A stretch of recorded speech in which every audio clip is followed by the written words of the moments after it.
Welcome to today's episode, guys. Today we're going to be talking about uncovering the core issue and really getting to what actually matters. So I'm here with my co-host, Dr. Emil. Dr. Emil, please say hi to the good people. All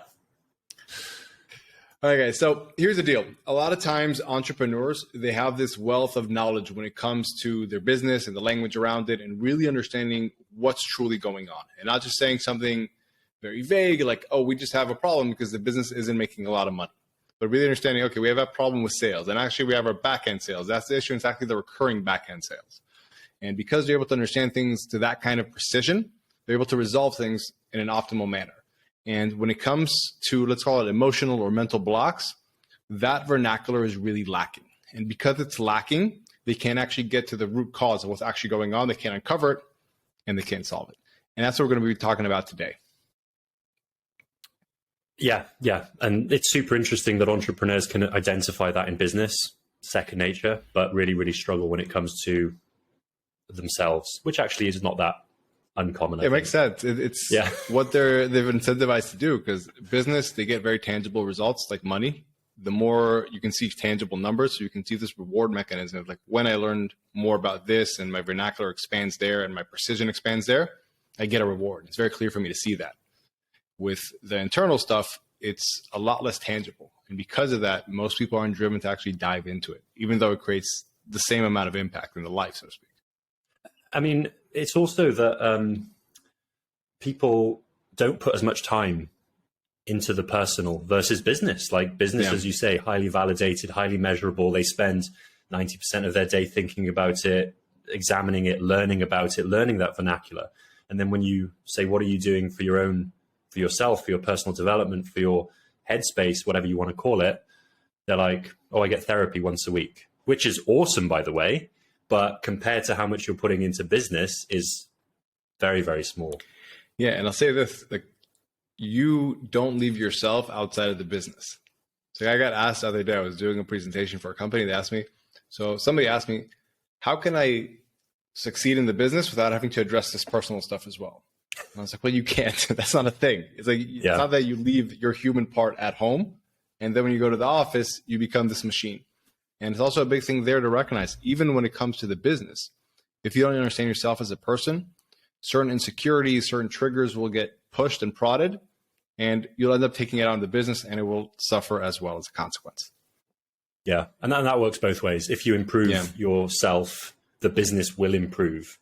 Yep, for sure. It's difficult to measure, difficult to assign how it happens, causation. But from people higher up who I've spoken to, it's very, very direct. The more you work on yourself, the more your business improves. I mean, I see it all the time. You just can't argue the result. You see them in black and white. Yeah. All right. So here's kind of how we want to get started. The reason we wanted to do this podcast is because Emil and I are both a part of a certain community. And in that community, one person wrote a post and he said that he's suffering from imposter syndrome. And he's not able to put himself out there, put all this content out there that he thinks he's like, I know my content is really good, but I'm afraid to put it out there. And a bunch of people were commenting, oh, you should do this, just give it a try, and all this kind of thing. And I think Emil, you or somebody else tagged me in it. And I was like, you don't have imposter syndrome, dude. That's the reality. You have a fear of rejection. It's like imposter syndrome is when somebody isn't confident in themselves. They think they're not worthy, they're not good enough, and then they don't deserve to put things out there. And that person did not have that. He was saying very clearly, I think I'm great. People tell me I'm great. I'm confident I'm great, but I just don't want to put myself out there. And what it clearly was that he was afraid of being judged. And when I put that out there to him and I asked him, who are you afraid that's going to judge you? The potential clients that see this and think your work isn't good, or people that already know you? And he was like, it's people that already know me. And we said, okay. So here's the reality. Like, you don't have imposter syndrome. You're just afraid that the people that already know you, that are, let's call it from an evolutionary perspective, are your tribe, the people that could possibly outcast you, cause you to feel abandoned and all that kind of jazz. Those are the people you're concerned will think, who are you to say stuff like this? And they might reject you. And once we kind of figured that out for him, and unlocked a lot of stuff, and he was able to really move forward with a lot of his things. And it was a very valuable lesson that if you don't really understand what's going on, you're not going to solve it. Because I saw that a lot of the other advice that he was receiving, which was very well intended, it just wasn't going to create an actual impact for him. And this is a great point to tap in that quote, which you mentioned before the podcast the limits started, of my language means the limits of my world. Or basically, the depths of your understanding will determine the depth of your success. Because like in business, if you can say like the back end of the sales, the recurring part of it, that's the depth of it, you can actually solve that problem. If you just say, we're not making enough money, you're like a headless chicken. You're just running around not understanding what's going on. And that's really the point of it. Yeah, that's really, really powerful. And are there, because that's one example of this. What are some other examples? Yeah. So when people just say I have a mental block, or people just say, oh, I have this limiting belief. So, I have to jump in there.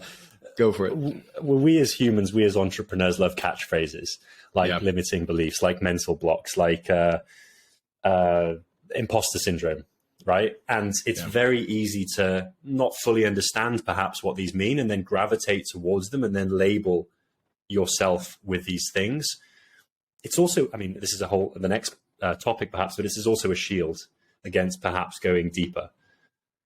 It's both. Like, so I know where you're getting at, and we will go into this, but honestly, I think on the surface level, it's twofold. For some people, it is just laziness, that it's the first thing they heard. So like, oh, this is what I must have. I must have imposter syndrome if I'm not putting content out there. And it's not coming from a true desire to actually explore what's going on.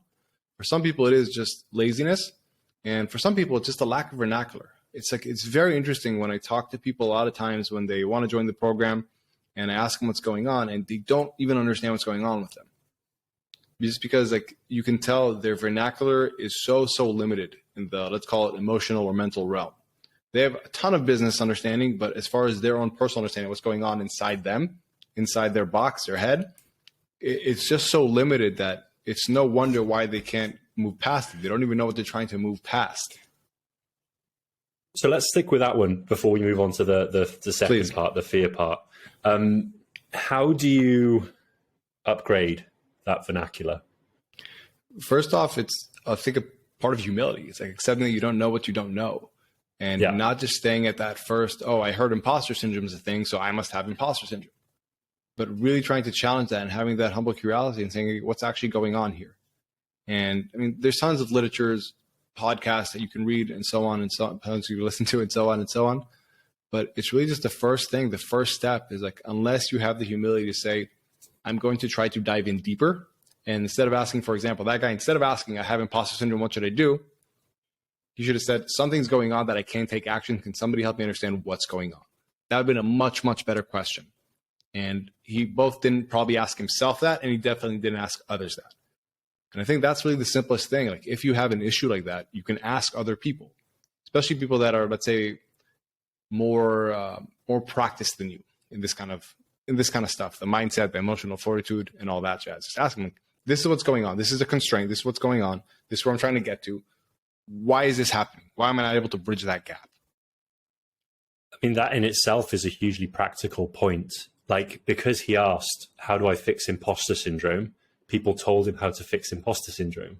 Instead of asking, that this is my problem, how can I approach this? And people were already funneled. These people might have had the answers, but they couldn't give them because they weren't pushed in that direction. Yeah, but it's also like, it's one of the, I remember learning this back in the day, like one of the primary rules of leadership is not accepting the problem. Like when somebody comes to you with a problem, it's not just accepting, okay, this is the problem, let's solve it.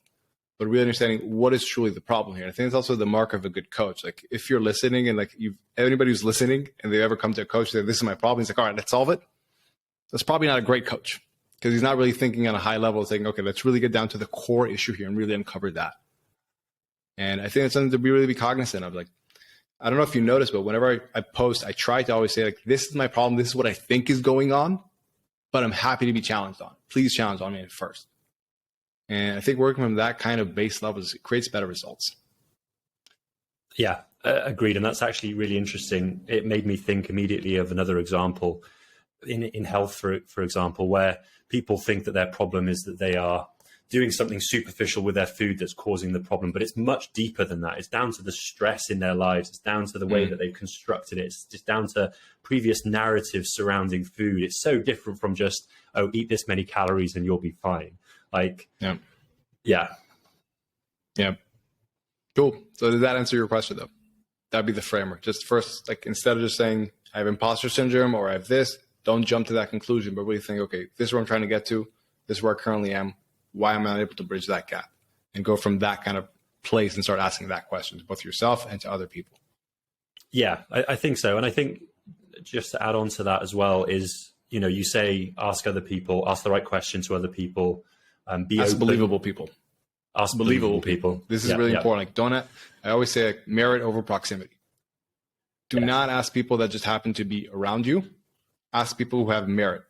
It's like, if your stepsister has a lot of her own issues and she's against personal development, don't be asking her this kind of stuff. And this is obviously an example that somebody had that used to be part of the arenas.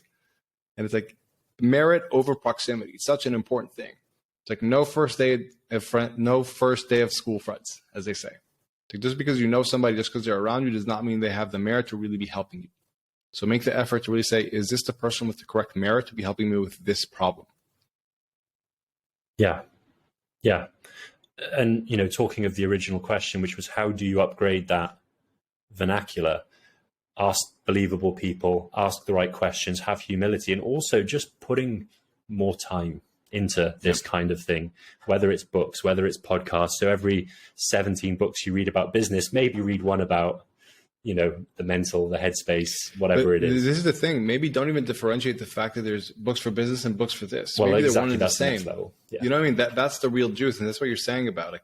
You network with, I know, with a lot of very, very high level people, like guys that are even 9-figure guys. And they all talk about this. Like, it's one and the same.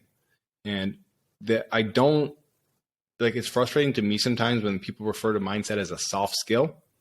Like, it creates as hard, tangible results as possible when applied correctly. And it's like, it's one and the same. And I wish more people would recognize that, because I just think it will give them such better results, and also just like, just make everything much more enjoyable when they get past their own stuff and they're able to see that.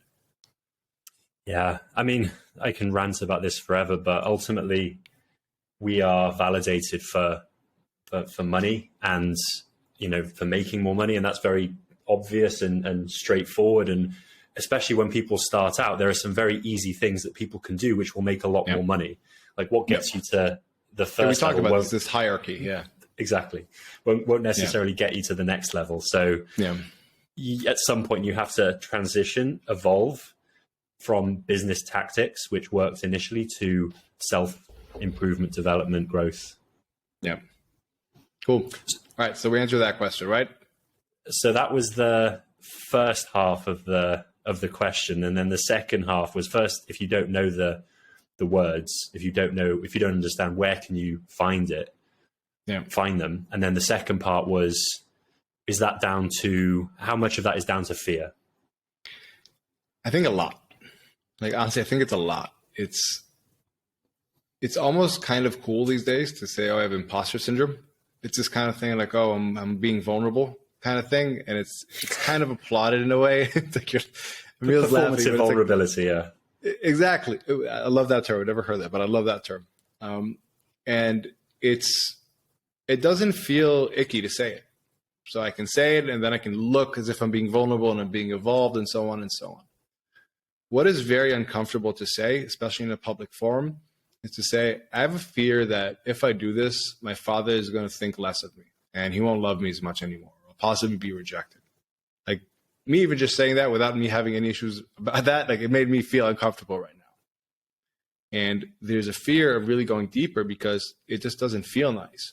And nobody really wants to talk about this stuff. It's like, it's okay to, like, you know, be publicly vulnerable, like I said, in a performing manner, but really going to the depth of what's going on, it doesn't feel nice. But the reality is, like, you can't get to the bottom of things if you're hiding from the truth. Just because the truth feels uncomfortable, it's not a valid reason to hide from it. So I think it's a massive, massive thing here. And I honestly feel that a lot of people in that thread, I'm going to assume that they were like, I don't think he has imposter syndrome. You might have something else here. But nobody felt comfortable just saying, like, dude, do you have other issues you're afraid of? What are you really afraid of? Because the reality is that he didn't do certain thing, putting out content, because he had an insecurity around it.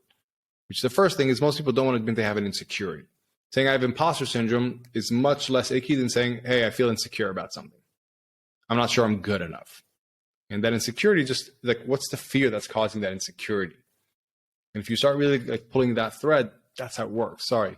So you're going to say something. Go ahead. No, that's really interesting, because imposter syndrome, to some degree, part of it is an insecurity. It is an insecurity.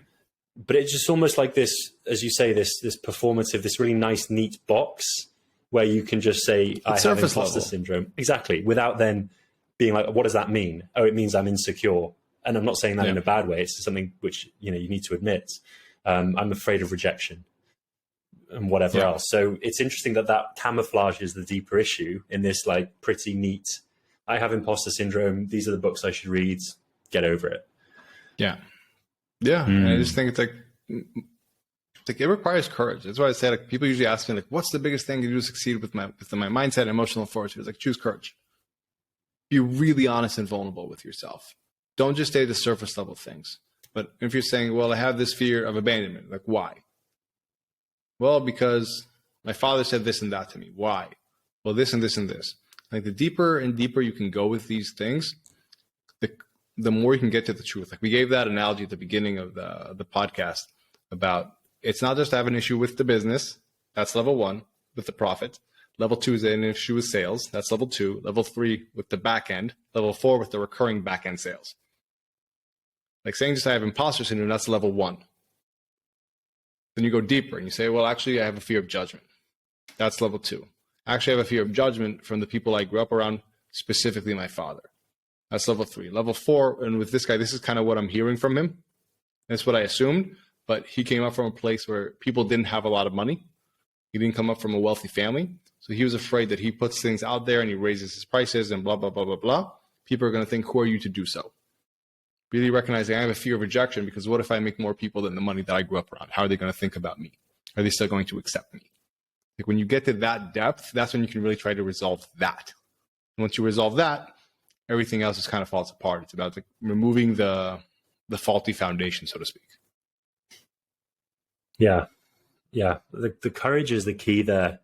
And, almost that word in itself is just thrown around like, yeah, just have courage, which you kind of like. You have to decide. Courage isn't something you have, it's something you decide. So that's it. Exactly. So that's the next level, is how do you courage, right? How do you go on? Yeah. So I'll tackle this in a bit of a different way. It's like, people a lot of times say they want to take confident action. And that always just like, it irks me so much. Like, it's such fool's gold to want to be confident. It's like, I don't usually swear. I'm just like, dude, fuck confidence. It's so overrated.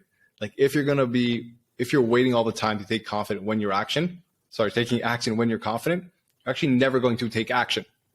Because whenever something is beyond your comfort zone and you don't feel confident, you're not going to do it. So you're not going to grow.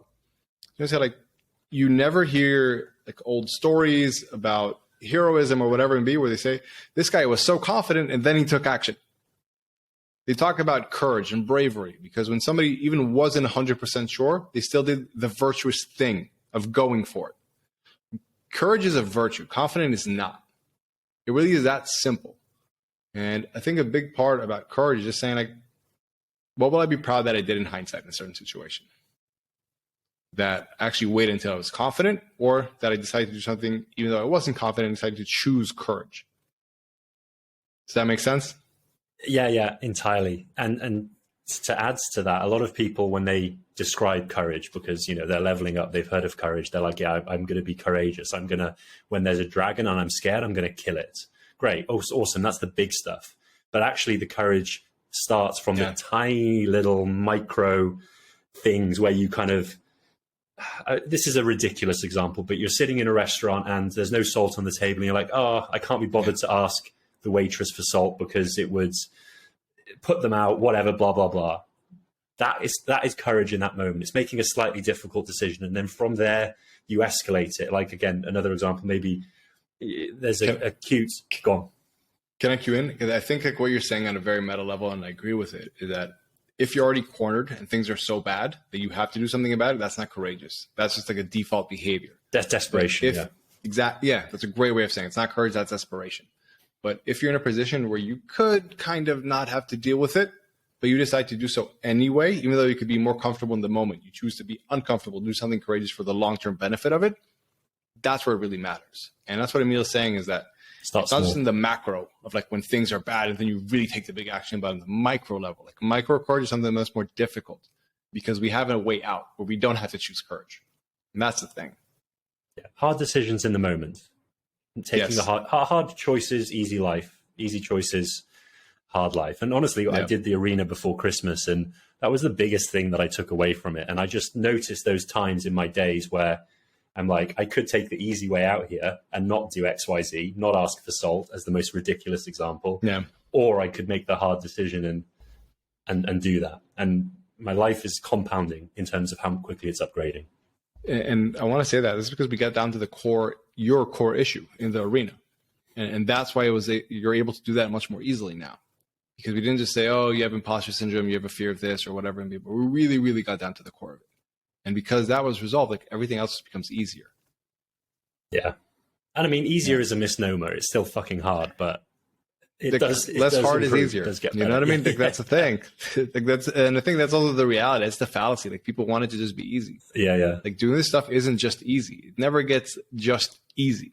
No. It's like you still have to overcome certain roadblocks, certain road bumps. But like if you want success, like both internally and externally, that's just the reality of it. There's no sugarcoating. Yeah. But, and that first step is from impossible / non-existent to really fucking hard. So yeah, that's the kind of the gradient. And then eventually it gets less hard. But the first step is from 0 to really fucking hard. Yeah. Yeah. So I kind of want to start bringing this back a little bit. I think that on a general level, especially as men, like, people find it really hard to say, I'm afraid. Saying I'm imposter syndrome or sticking some surface level kind of, I don't know, statement or label on it, it's just much easier. But it's a way out. It's not an actual resolution. You're not actually getting clear on what's going on. And because you're not actually getting clear on what's going on, you're not giving yourself a true opportunity to resolve it and move beyond it. And I think if you really, really want to succeed internally, so you can also succeed externally, you have to move beyond the surface level things. You have to get down to the root cause of what's going on. And you have to have the courage to look it in the face and say, this is what's going on. It feels uncomfortable, but I got to own it. Do you, because what I would love at this point for myself entirely selfishly is just the kind of a chain from the initial realization to some, not even resolution, but moving towards it, just how it goes. We had the example at the beginning, but that only got to the point of maybe identifying it. How do you then keep going beyond that? So once you identify it, like I'm not a fan of those. You have limiting beliefs. Now, what is a positive belief you can replace that with? I think that doesn't really work with logic-driven people. In the moment when they get really stressed and they fall back to their old belief systems, they're not going to say, well, actually, what's this positive belief that I decided I want to believe in? So first off, I'm not a fan of that. I haven't seen it work really. I've seen people that get pumped up wanting to have positive beliefs, but not actually working in real time. So that's one thing. The way I've seen that's really helped people is to falsify these things and challenge them. Just like you're a doctor, you have to falsify certain claims. And so let's say, wait a minute, what? You have to falsify certain claims, no? Oh, you have to prove them false. Yes. Right, okay. Yeah, you have to prove them false or correct, like before you just go on them. And I think that's the next thing. Like when he had this issue, for example, of being afraid that people will judge him, the people from his hometown, his family, or whatever it may be. You know what the most difficult, let's call it the most emotionally difficult, yes, the simplest technically thing to do? To just ask his parents, hey, would you think less of me if I did this? If I started making this much money, would you judge me for it? Like that is so emotionally difficult to do, but it's the simplest path. And that would really be like the most efficient way to do things. And I've had people in the arena literally do this. Another guy, he had an issue where he launched a big crypto business And his father laughed at him. And this was just before like one of the crashes in, I don't know, 2017 or 18. I'm not a crypto guy. And his father laughed at him. And his father was just saying it like in a kind of a joking roundabout way. And he didn't really mean to put him down. And ever since then, he's had a fear of failure. He wasn't growing his business because he was afraid, well, what if I try to grow too much and then it fails and then I'll prove him right? And he didn't realize that. And once he realized that was what's going on, he actually talked to his father about it. They had this like really beautiful moment from what he said. And his father was like, no, I'm actually really proud of you. I think it's amazing what you've done. And since then, he's been able to move on so much faster. So I really think the first thing is asking, is this true? Is this valid? Is this relevant? This stuff that I hope. Go for it. So I think the first step is, yes, falsifying it. So identifying it and then testing it to see whether it's true or not. I love the idea of just confronting it and speaking to parents, but sometimes with parents, with any other people, they have their own wounds, issues, bullshits, and maybe they did mean they will have issue if you suddenly make a load of money. And yeah. So that's a great question. So I'll say this, like the first option, that's like a more ideal scenario. Yeah. That's like the easier scenario. The second thing, if people have their own issues, like this is something that we're going to talk about in a future episode, but you got to accept that people have their own issues. Just because somebody has their issues and it has something to do with you doesn't mean that you're the cause of it. And that's the big thing. It's like some people are going to get upset and they're going to get jealous. You know why? Because they're people that like to get upset and because they're people that like to get jealous. It doesn't have anything to do with you. It's like, from a personal example, like I learned this very early on to not take things very, very personally because I'm Jewish and I'm Israeli and I competed around the world with an Israeli flag on my gi. And I get a lot of anti-Semitic things saying to me. And I was like, this person doesn't know me at a personal level. There's no reason for them to be saying this. This has nothing to do with me personally. This is their stuff, obviously. And it's about understanding that as well. Like that stuff is very hard, especially when it's much closer, like a parent or somebody that it's all even kind of biological level. You want that approval from, but it's coming to that realization that you have to want the approval of your future self more than you want the approval of that person. And like that simple question will sometimes take you in the direction of what you should be doing. Like it might still be hard if that parent figure would have said to him, listen, I actually do think, like, who do you think you are for doing this kind of stuff? Like, you think you're too good for us, you think you're above us, whatever it may be. That would have been very difficult for him to put the stuff out that he needs to put out. But if he would have really looked within and said, like, in hindsight, what would my future self be proud that I did? You'd have been like, I would have been proud if I choose courage and I put it out there anyway, even though it felt really icky, even though I know they would have judged me. And I think that's really what it comes down to. Yeah. And it's hard. There's no way around it. That's what we were saying. Like, some of this stuff is hard. It's not a fairy tale. So identifying it is hard. Falsifying it is then hard. But that's the key. I think it's different also. Like identifying it is technically hard. Falsifying it is sometimes emotionally hard. Because falsifying can be very, very simple. Like technically, just to go and have that conversation. Or even like go within yourself and have that tough conversation. Say, why do I believe this? Why am I afraid of this? Yeah. And like be very vulnerable with yourself. That's very simple to do on a technical level. Just emotionally, it's hard. So it's like it's two different kind of hard. But once you're willing to do that, like things do fall apart. Like I'll be honest, like most of the times I've not yet worked with anybody, both in the arena and the personal stuff and the one-on-ones, where they've really tried to falsify something and they've not been able to let go of it. I've not seen it yet. Like it obviously happens in different ranges. It's not a binary black and white thing, but I've not seen somebody, once they've identified and tried to falsify it, to not be able to figure out, okay, how do I get to this goal? Now I see a pathway to there. I have not seen that yet. And that's really the good news. Like it's hard, but it works. Yeah. Yeah. It's hard, as you say. There's lots of ways of approaching it. And as I recall, one of the modules in the arena, certainly when I did it, was all about falsifying or testing these beliefs against whether they were true. What was it? Whether they're true for everyone. Yeah. Whether there's just truth or not. Yeah. Whether false beliefs are truth. Whether they're actually just things that you believe to be true, or are they actually universal truths? Are they science? Is something that you should abide by, or is this something that you can let go of? Yeah.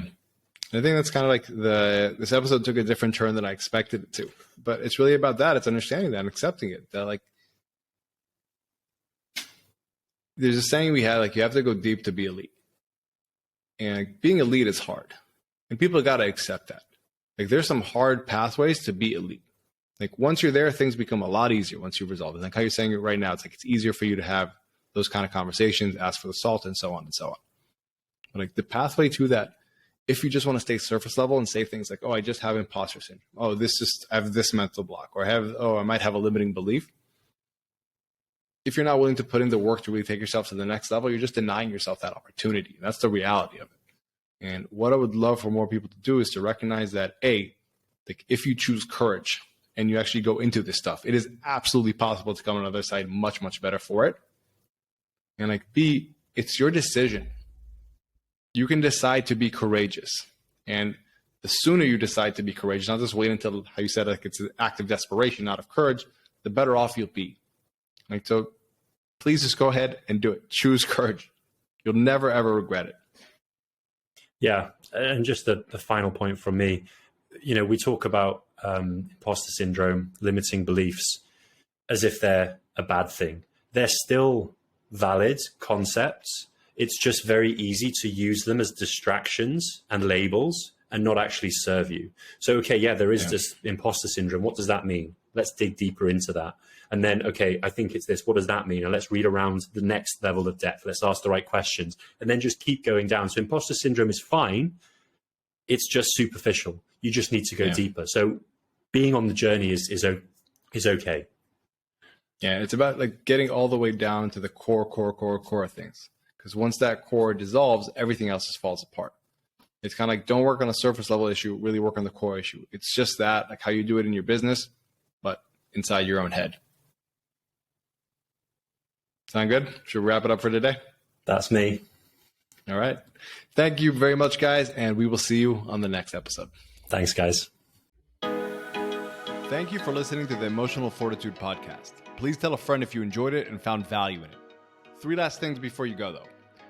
If you feel like someone else with your exact skill set and abilities could be accomplishing more than you currently are, that's a mindset and emotional access issue. And here are 3 ways I'd love to help you conquer any internal limitations, go big, and win.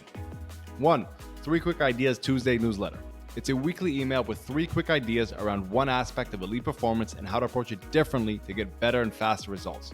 People say it's the most thought-provoking and impactful 2 minutes they spend in their inbox each week. It's easy to sign up to and easy to cancel, and you can sign up at itamarand.com/3ideas. 2 is the Emotional Fortitude Micro Course. It will help you build the emotional fortitude and confidently tackle any goal. It's the complete, nothing held back emotional fortitude system in 5 simple parts. It's all under 5 minutes each module. See it, use it, and win. And it's completely free at itamarand.com/course. And number 3, lastly, if you want to dive in and aggressively level up, the Arena Mindset Accelerator might be for you. It's a 6-week intense sprint for entrepreneurs who are up for a dramatic transformation. It's an interactive live program where you'll be working with me in a very hands-on way to get clarity on what you want, build an effective mindset to optimize for your goals, and establish elite emotional fortitude that would allow you to overcome any fear or doubt that could get in your way. You can learn more at itamarmarani.com/accelerator. You can find all of these links in the show notes below or go to itamarmarani.com and have a look around. Until next time, who dares wins.